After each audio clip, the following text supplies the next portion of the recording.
S papežem Frančiškom so se v petek 13. maja srečali udeleženci mednarodnega simpozija o podjetništvu in premagovanju revščine, ki ga je organizirala fundacija Centesimus Annus Pro Pontifice.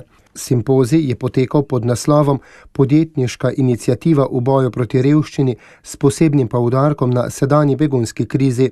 Poleg takojšnjega in praktičnega zagotavljanja materialne pomoči tem našim bratom in sestram je mednarodna skupnost poklicana izoblikovati dolgoročne politične, socialne in ekonomske odgovore na problematike, ki presegajo narode in celinske meje ter vključujejo celotno človeško družino. Je dejal papež Frančišek in nadaljeval, da boj proti revščini ni samo ekonomski problem, ampak je predvsem moralni problem, ki poziva k globalni solidarnosti in k razvoju pravičnejšega pristopanja k potrebam in hrepenenjem posameznikov in narodov po vsem svetu. Frančišek je tudi opozoril na veliko brezposelnost med mladimi, kar je po njegovem prepričanju škandal, k kateremu bi bilo treba pristopiti predvsem v ekonomskem smislu, a prav tako kot k družbeni bolezni, kajti mladi so oropani upanja, njihovi veliki viri energije, ustvarjalnosti in intuicije pa so zapravljeni. Sveti oče je ob koncu nagovora izrazil upanje, da bi simpozij prispeval k nastajanju novih modelov ekonomskega napredka,